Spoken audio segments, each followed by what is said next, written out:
नमस्कार, मैं हूं प्रभाकर मिश्रा। हाथरस मामले में सुप्रीम कोर्ट में आज सुनवाई होनी थी।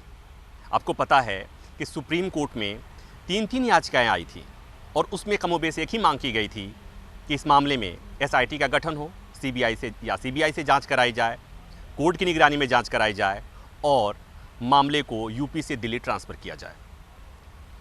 पहली बार आज मामला लगा था सुनवाई के लिए, लेकिन सुनवाई 12 बजे के बाद होनी थी और उसके पहले ही यूपी सरकार ने सुप्रीम कोर्ट में अपना हलफनामा दायर कर दिया। मैं इतने दिन से सुप्रीम कोर्ट की रिपोर्टिंग करता हूं, ऐसा मुझे पहली बार देखने को मिला कि अभी याचिका पर सुनवाई हुई ही नहीं थी, कोर्ट ने राज्य सरकार को नोटिस जारी ही नहीं किया था और उसके पहले ही सरकार का जवाब आ गया। इससे जाहिर है कि सरकार सुप्रीम कोर्ट में बहुत सावधान है। पहले ही सरकार ने अपने तरफ से वो सारी बातें कह दी जो सरकार को कहनी थी। आपने जितनी बातें सुनी होंगी, चाहे वो मुख्यमंत्री की प्रेस कॉन्फ्रेंस हो या पुलिस ऑफिसर की प्रेस कॉन्फ्रेंस हो, जितनी बातें कही गई थी सरकार की तरफ से सफाई में, वो सारी बातें हलफनामे में कह दी गई थी। उसमें वो सफाई दी गई थी हलफनामे में कि किन परिस्थितियों में पीड़िता का अंतिम संस्कार आधी रात को किया गया था। उसमें मौके की नज़ाकत की बातें की गई थी। ये बात की गई थी कि अगर सुबह तक अंतिम संस्कार के लिए डेड बॉडी को रख दिया गया होता तो किस तरह से स्थिति बिगड़ने की आशंका है। वो तमाम बातें हलफनामे में कही गई थी।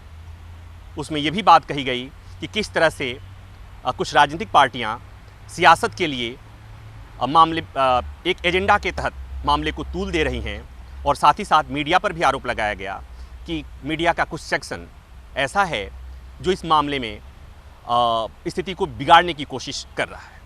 ये बातें तमाम बातें हलफनामे में कही गई थी। उसमें ये भी कहा गया था कि उस समय जो इंटेलिजेंस रिपोर्ट थी उसके मुताबिक रात में ही दाह संस्कार करना ज़रूरी था, क्योंकि अगले दिन बाबरी मस्जिद में फैसला आना था, राज्य में कानून व्यवस्था की स्थिति भी देखनी थी।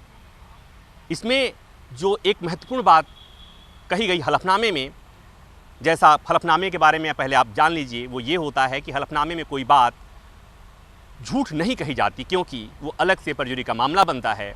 इसलिए कोई भी व्यक्ति या सरकार सुप्रीम कोर्ट में हलफनामा दायर करती है, हाई कोर्ट में हलफनामा दायर होता है, तो उसमें बातें सही सही ही लिखी जाती है। तो यहाँ पर भी हलफनामे में भी वही बात कही गई जो आप सुनते आए हैं कि पीड़िता के परिवार की सहमति और मंजूरी से उनकी मौजूदगी में पीड़िता का अंतिम संस्कार किया गया था। ये बात हलफनामे में भी कही गई है। मतलब ये कि जो मेरी समझ है कि सरकार ने हलफनामे में अगर बात कही है तो वो सही ही कही होगी। अब ये बात और है कि मौजूदगी किस तरह सुनिश्चित की गई होगी और उनकी सहमति किस तरह ली गई होती, ये जांच का विषय हो सकता है। उसके बाद सुनवाई करीब 12:30 बजे के आसपास सुनवाई शुरू हुई मुख्य न्यायाधीश की बेंच के सामने, और उसमें राज्य सरकार के तरफ से देश के बड़े विधि अधिकारी, दूसरे नंबर के विधि अधिकारी जो सॉलिसिटर जनरल होते हैं, तुषार मेहता, वो खड़ा हुए और उन्होंने कोर्ट के सामने कहा कि वो उत्तर प्रदेश सरकार की तरफ से इस मामले में अपनी दलील रखेंगे। और उन्होंने याचिका में जो जो मांगे की गई थी सब मांगों को स्वीकार करते हुए उन्होंने कहा कि याचिका में की गई किसी मांग का मैं विरोध नहीं कर रहा हूँ। एक लड़की की मौत हुई है और ऐसे में जांच होनी चाहिए, जांच निष्पक्ष होनी चाहिए, जांच अच्छी होनी चाहिए। इसको लेकर सरकार को कोई ऐतराज़ नहीं है। साथ ही उन्होंने ये भी कहा कि राज्य सरकार ने इस मामले में सीबीआई जांच की सिफारिश की है और उन्होंने सुप्रीम कोर्ट से गुजारिश की कि इस मामले की जांच की निगरानी सुप्रीम कोर्ट खुद करे। आप समझ सकते हैं कि राज्य सरकार की तरफ से इस तरह की बात कहना बहुत कम ही मौक़ों पर सुनने को मिलता है। मतलब ये कि इसे कहते हैं कि दूध का जला छाछ भी फूंक फूंक कर पीता है। हाथरस मामले में यूपी सरकार प्रशासन का मुंह जल चुका है, इसलिए सुप्रीम कोर्ट में सरकार बहुत चुस्त दुरुस्त और सावधान दिख रही थी।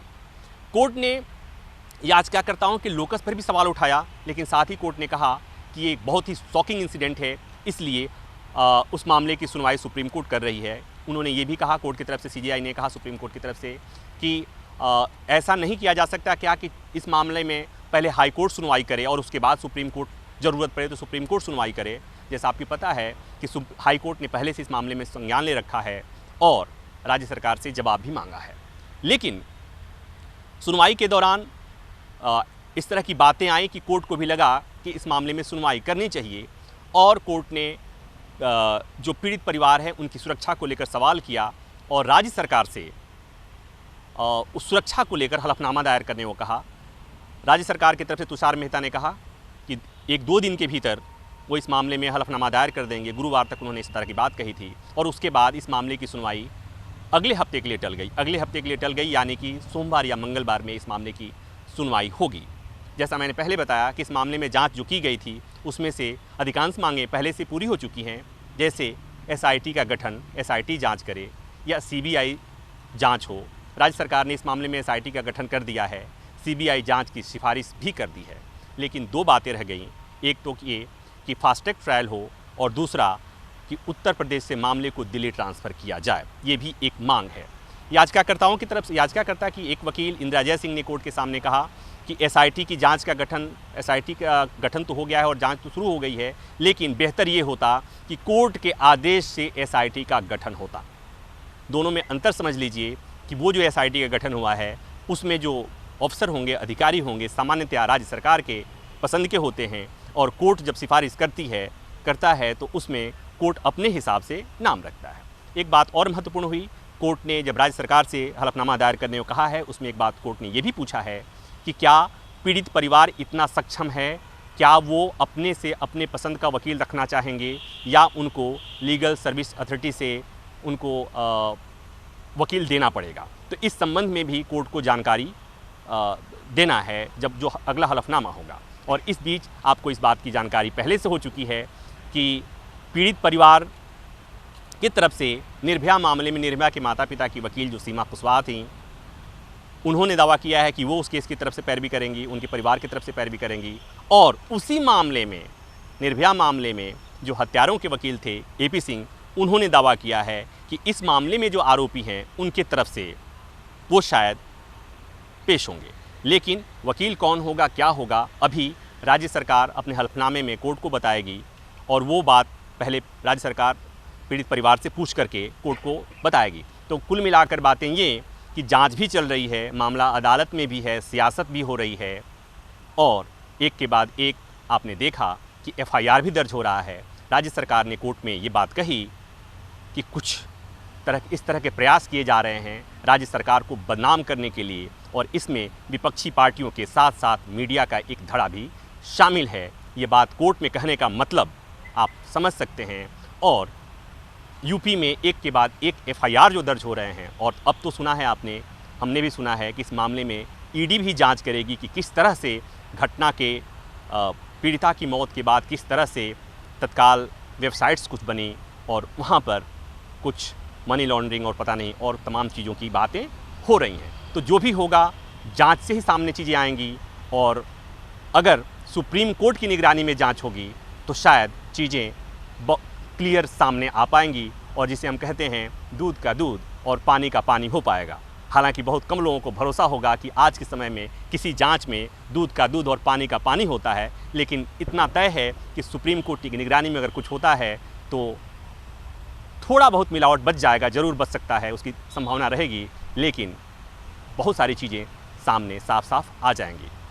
तो अभी तक जितनी जानकारी थी मैंने आपको बता दिया। कैमरे के पीछे उमेश सिंह हमारे सहयोगी हैं। वीडियो आपको अच्छा लगा ही होगा, इसलिए कि हाथरस मामले में सबकी रुचि है और सब लोगों को लगता है कि जो कुछ भी हुआ पीड़िता के साथ, जिस तरह से आधी रात में उसका अंतिम संस्कार किया गया, उसे किसी भी तरह से उचित नहीं ठहराया जा सकता है। बाकी की घटनाएं जो हैं और उसकी जो तमाम चीज़ें हैं वो आपको अलग अलग जगहों से मिलती होंगी। हमारे चैनल पर भी उस घटना की और अभी तक की तमाम चीज़ें, पल पल की अपडेट्स आपको मिलते रहे हैं। इसलिए न्यूज़ 24 देखते रहिए और इस वीडियो को भी आप लाइक करिए। नमस्कार।